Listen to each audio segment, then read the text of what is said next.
Capítulo 2. Concluida la misa, la capilla había resultado insuficiente para albergar a los asistentes.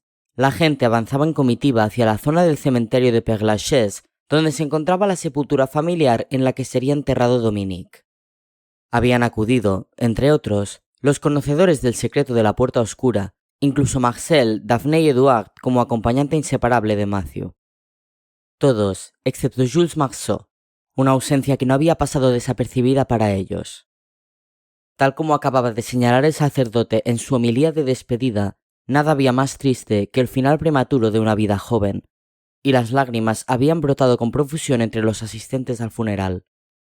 Los padres se mostraban inconsolables en el dolor por la pérdida de su único hijo, asistidos por otros parientes también muy afectados. Pascal estaba destrozado. Aunque su rango de viajero le exigía no perder la perspectiva, se vio incapaz de ello. Solo le apetecía llorar y rebelarse contra los acontecimientos. Al menos se obligó a hablar con Michel. ¿Y Jules? Le susurró discretamente, mientras caminaban siguiendo el coche fúnebre que trasladaba el ataúd con los restos mortales de su amigo. No lo he visto durante la ceremonia. Ella lo miró haciendo un esfuerzo, ambos con los ojos enrojecidos.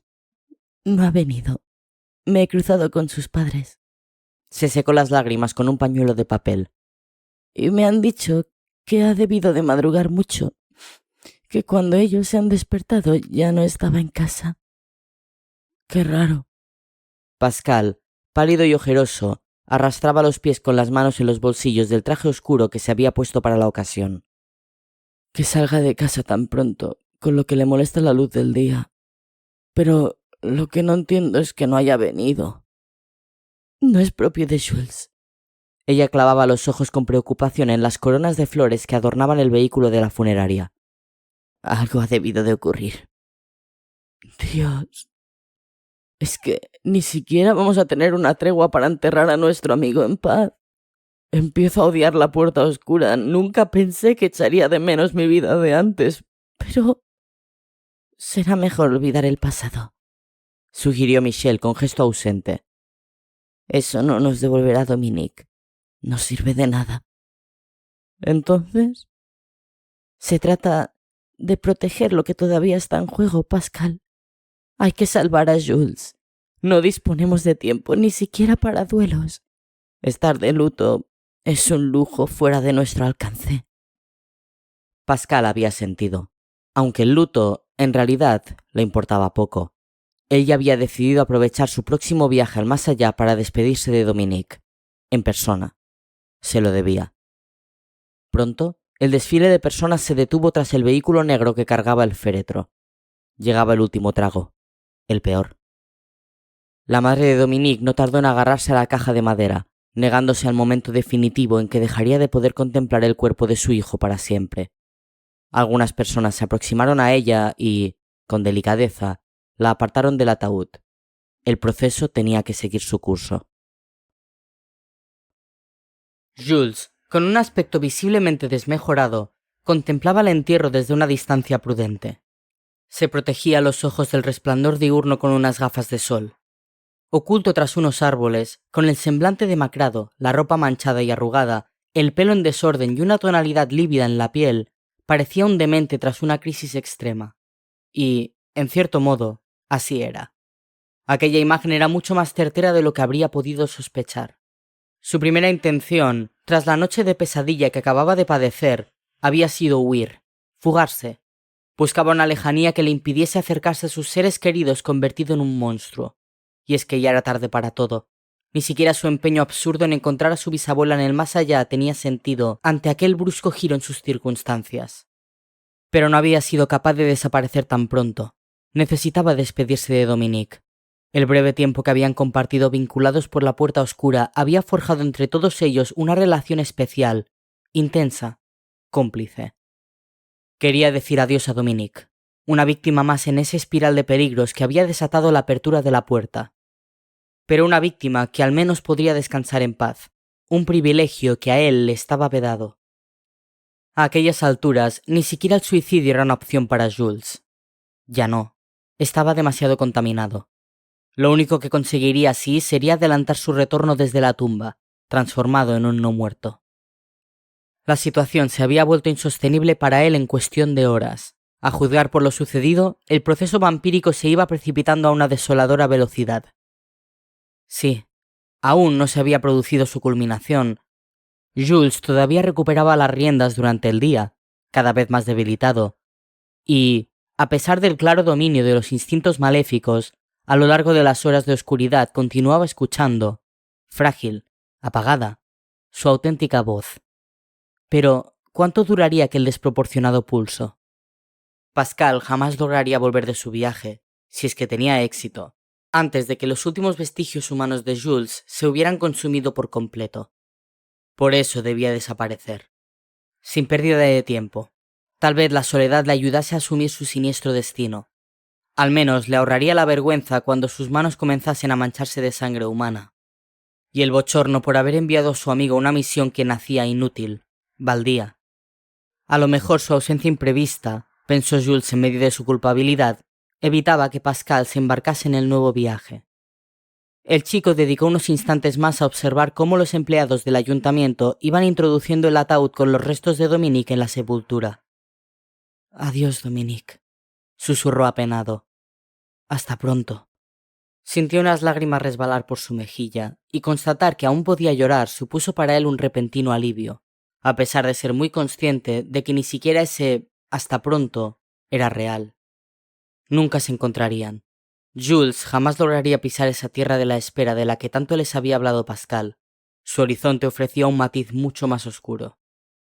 A continuación, miró a sus amigos, a su querida Michelle, a Pascal, a Matthew. Vio también a los demás, todos muy afectados. Incluso distinguió a sus padres, lo que le encogió el corazón. Aquello era demasiado.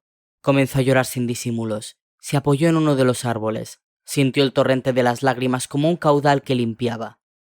Quiso acercarse, necesitaba un abrazo, un último abrazo. Tuvo que hacer acopio de toda su determinación para no ceder a la tentadora alternativa. Si se dejaba llevar, ya no se iría, no se lo consentirían. Y la noche siguiente podía cometer cualquier atrocidad contra ellos. No, su plazo había terminado y se abría para él un difuso periodo de tinieblas. Continuó mirando, envuelto en una intensa melancolía. Quería retener cada detalle, por insignificante que pudiera resultar, intuyendo que aquella era la última imagen que su memoria atesoraría de sus amigos, de su gente. Poco después, para no coincidir con la salida de los asistentes al funeral, Jules se forzó a retirarse. Debía encontrar un lugar aislado y protegido donde cobijarse hasta la noche.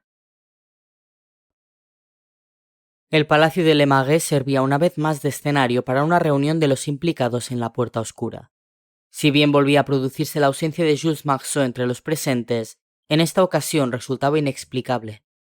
No existía el argumento de la noche, del estado letárgico en que sumía Jules la oscuridad. «Han pasado 2 horas desde el funeral», advirtió Michelle, muy preocupada. «Y seguimos sin tener noticias de él. ¿Dónde se habrá metido?» «Su móvil da señal, pero no responde», añadió Pascal. Eduard, no obstante sus propias dudas, se decidió a intervenir. «A lo mejor no ha estado lejos», comunicó. «Al menos durante parte de la mañana». Todos, salvo la vidente, le miraron, sorprendidos. «¿Qué quieres decir?», le preguntó Michelle. «Sabéis que tengo una especial sensibilidad para detectar presencias no vivas», se explicó. «Y cada vez la manejo mejor. Algo he percibido en el cementerio. Una entidad de otra naturaleza se ha movido cerca durante unos minutos. No sé si habrá sido él». «Pero Jules no está muerto», objetó Pascal, una aclaración que le pareció fundamental. «A estas alturas, su condición de no muerto se va imponiendo», justificó el médium. Aquellas palabras irritaron al viajero. A Michelle le habían dolido. Muy irascible después del duro trance de enterrar a Dominique. «¿Quieres decir que está más muerto que vivo?» «Lo único que digo», se defendió Eduard con suavidad, «es que ahora entra dentro de lo posible que, si se aproxima lo suficiente, yo pueda percibirlo. Eso es todo. Pienso que no habría que descartar que sí haya acudido a despedirse de Dominique, aunque no con nosotros». «¿Y por qué habría hecho eso?» Matthew no entendía un comportamiento así, se resistía a barajarlo como hipótesis. Daphne, Por el contrario, exhibía un semblante concentrado que parecía situarla en una posición más crédula. Ella también había presentido algo durante el funeral. No lo sé, reconocía Eduard. Yo me limito a plantear otra posibilidad. Hay que cubrir todas las opciones. Una posibilidad que yo debo apoyar, manifestó por fin la vidente, rompiendo su reflexivo silencio. Jules arrastra ya un halo oscuro de la suficiente entidad como para que nosotros lo captemos si se mueve cerca. Ahora que sé que Eduard también ha notado lo mismo que yo durante el funeral, no albergo ninguna duda al respecto. Jules ha asistido al funeral, aunque no se ha dejado ver. Pero, ¿no se supone que le molesta mucho la luz del sol? Matthew se dirigía a todos ellos. Entonces, ¿cómo puede pasarse toda la mañana en el exterior? No acabo de comprender. Jules no ha pisado su casa en todo el día. Eso sí es indiscutible. En el fondo, no deja de ser una buena noticia. Marcel alimentaba una enorme chimenea incrustada en uno de los tabiques principales del vestíbulo. Si todavía puede convivir con el sol, nos garantiza que el proceso vampírico no ha llegado a una fase demasiado avanzada. Eso no podemos asegurarlo. Daphne, inquieta, se disponía a continuar compartiendo sus propias deducciones. Tal vez la incompatibilidad con el sol es lo último que se desarrolla por completo tras una mordedura de vampiro, con lo que la marcha de Jules constituye para nosotros todo lo contrario, una señal de alarma. ¿Qué te hace pensar eso? Al guardián le extrañó que el pesimismo en la vidente. No hay indicios suficientes. Daphne suspiró, mientras adoptaba una mirada nostálgica. Cuando era joven, comenzó sin dirigirse a nadie en particular. Teníamos un perro en casa. Se llamaba Ronnie, un pastor alemán muy cariñoso. Aún recuerdo con qué impaciencia nos esperaba cada vez que llegábamos de la escuela. Se puso seria. Acabó enfermando. Rabia. Todos sabían que aquella enfermedad equivalía a una sentencia de muerte para el animal. No hizo falta sacrificarlo, confesó la bruja. Él mismo desapareció, ¿sabéis? El veterinario nos dijo que se había desorientado por culpa de su dolencia. Lo estuvieron buscando sin éxito por el peligro que suponía. Se quedó en silencio unos segundos. Pero yo sé que se marchó voluntariamente, chicos. En cuanto Ron intuyó que empezaba a ser un peligro para nosotros, decidió huir lejos, donde poder agonizar sin riesgo para nuestra familia. En un gesto de generosidad casi humana, prefirió morir en soledad y evitarnos el mal trago de tener que acabar con su vida. Se sacrificó. La vidente se contemplaba las manos huesudas, recuperando unos recuerdos nada agradables. Durante casi un año seguí convencida de que escuchaba sus ladridos por la noche. Me levantaba de la cama para asomarme a la ventana de la habitación, llorando. Tardé mucho en aceptar que ya no volvería. Su fuga me había ahorrado, de todos modos, el trauma de ver a Ronnie convertido en un perro fiero, salvaje, loco. Me evitó la imagen de sus ojos idos que no me habrían reconocido, de su hocico lanzando dentelladas, cubierto de espuma. Me libró de su degeneración terminal. Todos habían escuchado, impactados. El paralelismo con Jules era evidente, aunque el muchacho ni siquiera podía aspirar a la muerte, en caso de que, en efecto, hubiera escapado para evitar a sus seres queridos el peligro creciente de su compañía. Quizás agonizar, reflexionaba Daphne. Agonizar para siempre sin el consuelo del descanso eterno. ¿De verdad crees que Jules sería capaz de hacer eso? Interpretó Michelle, hundida. Es imposible saberlo. Daphne iba recuperando su entereza. Pero de algo sí estoy convencida. Su desaparición no es una buena señal. Ni para nosotros, ni para él. Matthew escuchaba. Él también tenía novedades que compartir, pero la trascendencia de lo que se estaba discutiendo aconsejaba esperar. El teléfono fijo perturbó con su estridencia la calma que reinaba en casa de los Marceau. La mujer que leía en el salón se estiró desde el sofá hasta alcanzar el auricular. ¿Sí? ¿Mamá? Ella se irguió, buscando una postura más cómoda. ¿Jules? ¿Eres tú? Se te oye una voz muy rara. Sí, soy yo. Oye, ¿te pasa algo? No, tranquila. Estoy muy bien. Pero, ¿dónde te has metido toda la mañana? ¿No has ido al funeral de Dominique? ¿Cómo es posible? Todos te han echado en falta. ¿Te encuentras bien?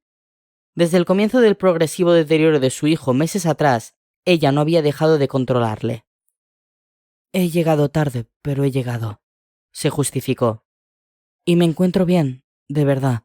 No me sentía así desde hace mucho. En el fondo era dolorosamente cierto. Ahora que había tomado su decisión definitiva, se había quitado un gran peso de encima, el lastre de la incertidumbre. Ahora estoy con Pascal y Michel. Aquella evasiva podía servir para reorientar la conversación. Pues me alegro mucho de que estés mejor, hijo. Dime entonces. Verás. ¿Pero dónde estás? La mujer se esforzaba por escuchar, inclinada hacia adelante.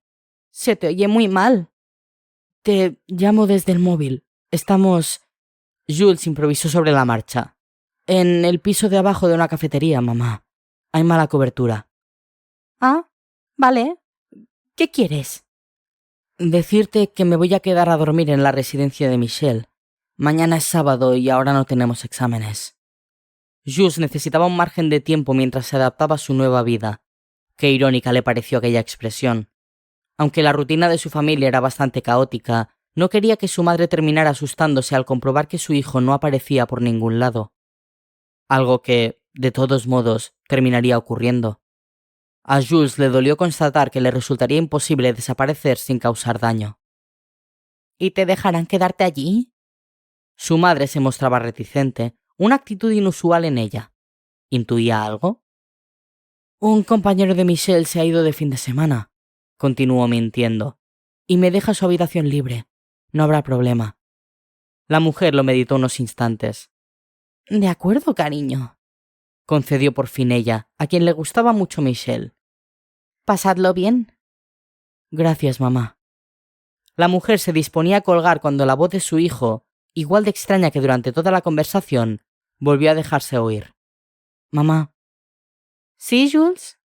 Ella recuperó su atención. ¿Algo más? El chico se contuvo a duras penas. Quería decir tantas cosas. Al final se conformó con una simple despedida. Nada, no era nada.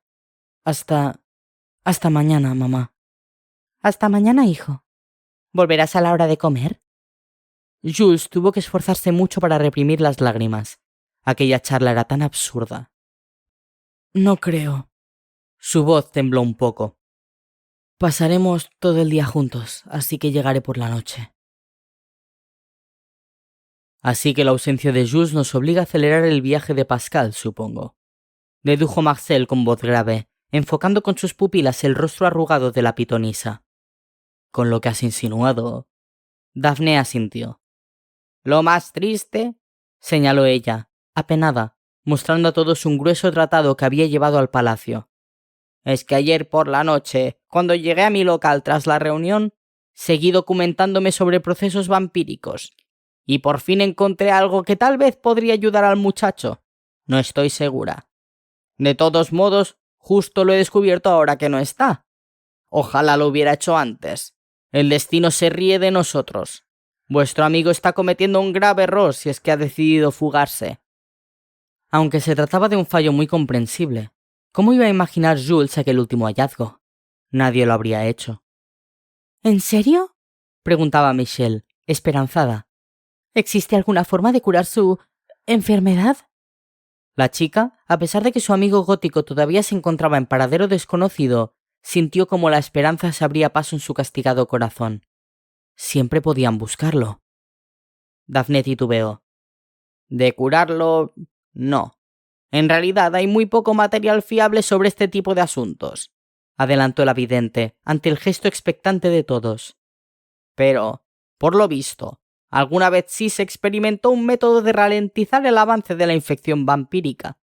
Se trata de un procedimiento que se llevó a cabo a finales del siglo XVIII como parte de la estrategia para erradicar una sospechosa epidemia de resurrecciones que asoló a algunos pueblos de los Cárpatos, con muy buenos resultados. Yo podría aplicarlo a Jules, si lo encontramos. Eso daría margen a Pascal en su misión. ¿Funcionará? En el rostro de Michel se leía el ansia por una respuesta afirmativa que la pitonisa no pudo ofrecerle. No tengo ni idea. Daphne había bajado los ojos, con pesadumbre. Ni lo averiguaremos hasta que lo probemos con Jules. Incluso sin garantías, aquella novedad arrojaba una nueva luz en el sombrío panorama que planteaba sobre el joven gótico. Era un recurso que, a pesar de su dudosa eficacia, suponía mucho más de lo que tenían hasta el momento. Por eso, con mayor urgencia que nunca, había que localizar a Jules. El viajero los miró a todos. Vaya, comentó, calculador. Veo que tenéis tarea mientras estoy en el más allá. Toca lanzarse a otra carrera. Una cuenta atrás, matizó el guardián, que ha empezado ya.